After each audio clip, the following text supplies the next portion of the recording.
I hated the 2015 Star Wars Battlefront so much that I started making YouTube videos because of it. It was a barren wasteland of a game that didn't even come close to justifying its $60 price tag. With another mainline Star Wars film on the way, a sequel was inevitable, but surprisingly, initial footage from the sequel looked encouraging, to the point where even I was looking forward to getting my hands on it. When I played the beta back in October, I had a decent amount of fun with the game. It seemed like they got it right this time around. Unfortunately, this game would go on to become marred in one of the largest controversies in gaming in recent memory. If you pay any attention to game news, you'll certainly know what I'm talking about. I've personally observed this controversy leading to people who would have bought the game otherwise holding off on it. Because of that, I think it's absolutely worthwhile for me to review the game. At the time of writing this review, the temporary removal of all microtransactions in the game is still in effect, but even in the absence of microtransactions, Battlefront 2's improvements are still held back by a needlessly obtuse progression system and utterly lackluster single-player campaign. The only thing that I thought the 2015 game had going for it was the stellar presentation, and this time around it's even better. It is not a stretch to say that this is one of the best looking games ever made, but at the same time, it also manages to run better than games that look not even half as good. Everything in the game still sounds authentic as well, with the exception of the hero and villain voices, which I'll come back to later on. The 2015 game was heavily criticized for lacking a single-player campaign, and for good reason. With a presentation this compelling, a single-player campaign would surely be fantastic. So when it was announced that this game would have a campaign, I thought that it would be a nice treat to add on to a game whose main dish is multiplayer. Unfortunately, this campaign is a letdown so severe that it could not be carried by spectacular sights and sounds alone. The characters are bland, the levels are uninspired, and the plot is about as basic as it gets. Normally I would also complain about how short it was, but in this case I'm thankful that it was. It is a truly woeful waste of the Star Wars license. The saddest part has to be that they thought that the main character, Iden Versio, was cool enough to warrant a multiplayer hero who, by the way, has to be unlocked with in-game currency. What a fucking joke. They claimed that this story spanned multiple eras, which is only true in a technical sense. The story starts off at the end of Return of the Jedi with the destruction of the second Death Star and takes place in the months that come after. The only part of this story that does not take place during that time is the epilogue, which does take place before The Force Awakens, but lasts for all of 10 minutes. This has to be the most deceptive marketing I've seen since the Halo 5 campaign debacle. The other promise they made was to show the Empire from the inside, which it also doesn't spend much time doing. About 1/3 of the way in, Iden defects and becomes a rebel. Coincidentally, this is also the point at which it becomes abundantly clear that this campaign is going to be bland. What makes her defect is the Empire's immolation of a planet. She just can't bear to see a planet be destroyed. The observant among you might remember that this game started with the destruction of the Death Star, the Empire's crown jewel made for the sole purpose of wiping planets out of existence. That Iden, an elite soldier of the Empire, is completely ignorant to this is impossible to believe, even more so when you realize that this is actually the second Death Star. Aside from the narrative not making any sense, it's just boring to play. They should have done something different, like they said they were going to do. This game makes the same mistake that Episode 7 did and recycles the concept of a planet-destroying device for what feels like the 1000th time. After the destruction of the Death Star and subsequent death of Palpatine, his final order, Operation Cinder, goes into effect. This completely original and never before seen in the Star Wars universe plan involves using space technology to wantonly destroy planets. As I mentioned, this is the catalyst for Iden defecting, and the rest of the game is centered around stopping this plot. The campaign did manage to surprise me though. A good chunk of it is spent playing as various heroes, but this is nowhere near as exciting as it sounds. The levels in the campaign are uninspired from a gameplay perspective, and the hero missions are not an exception. For whatever reason, the heroes, with one exception, are not voiced by their original actors. The exception is Lando Calrissian, one of my favorite Star Wars characters, who is indeed voiced by Billy D. Williams, though his performance sounds phoned in. Everyone else falls into this weird, uncanny valley of voice acting that makes me think they shouldn't have had these heroes in the story at all. Han Solo! I'm Imperial Specialist Ralcius Paldora. It is a pleasure to finally meet you. Shh, you want to keep it down? Oh, right.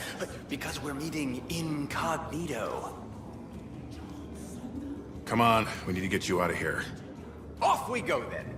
I'm shocked that Disney would allow these iconic Star Wars characters to be portrayed in such a blatantly awkward way. The story barely lasts 5 hours, and in that time it doesn't manage to do anything remotely noteworthy with its narrative. I found the new characters to be uninteresting, and these bootleg versions of classic characters made it even worse. In regards to gameplay, the campaign and multiplayer are identical. In fact, that's the one thing I give the campaign credit for. It actually does a good job of teaching the player mechanics like the heroes, aerial combat, and star card abilities. The core gameplay was the biggest issue for me in the first game, but here I find it to be an asset. The campaign might have become old quick, but the multiplayer burned bright for the first 10 hours. I couldn't tell you exactly what changed from the first game, but the third-person shooting feels arcadey and has a heft and weapon feel at the same time. Between all of the classes, I found myself playing as Assault 80% of the time. I've found the Sniper class to be a lot more effective than I did in the beta, and the Heavy class can be great when used to push an objective. The Officer class is the one class that I just cannot get behind. Having a small pistol, giving out buffs, and laying down turrets is just not my style of play, but I did see a good amount of them in the matches that I played. I do wish that this game had some sort of Medic class though. I suppose the Officer is meant to fill that role, but I'm looking for something similar to Battlefield Medics. The ability to resurrect dead teammates would make a lot of sense in this game, as the main mechanic of Galactic Assault is capturing objectives with a limited amount of respawns. Setting aside the smaller game modes that no one cares about, the two main modes are Galactic Assault and Starfighter Assault.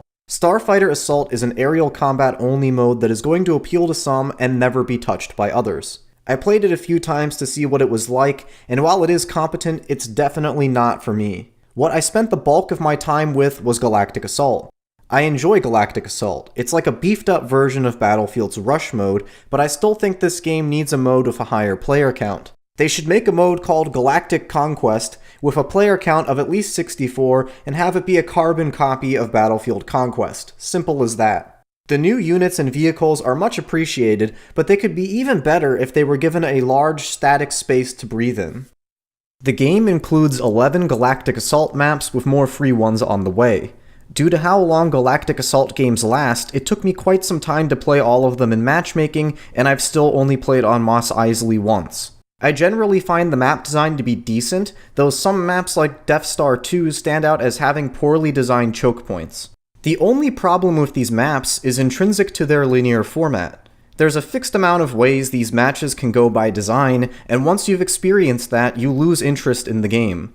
There's not much opportunity for dynamic strategy, instead the matches mostly consist of blindly pushing a point and hoping for the best. There's nothing wrong with having a rush mode like this, but there's a reason why rush is a secondary mode in Battlefield.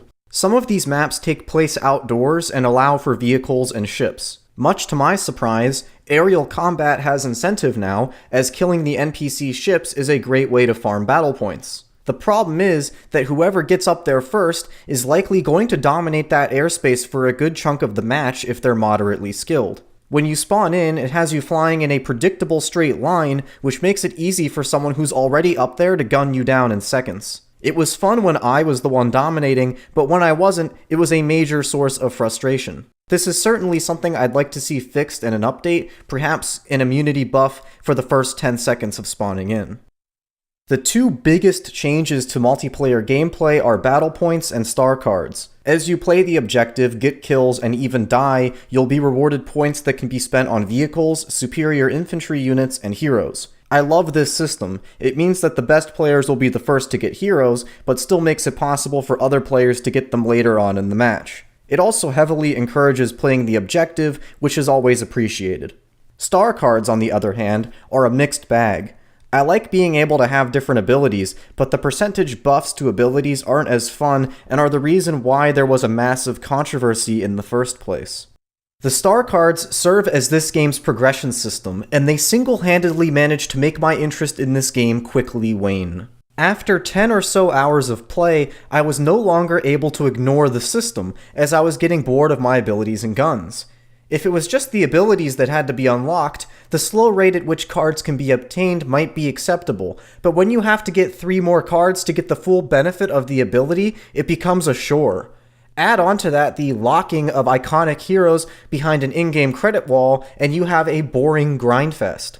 I personally don't have much incentive to embark upon that grind either. I find it easier to go on a long kill streak with a basic assault unit than I do with a hero.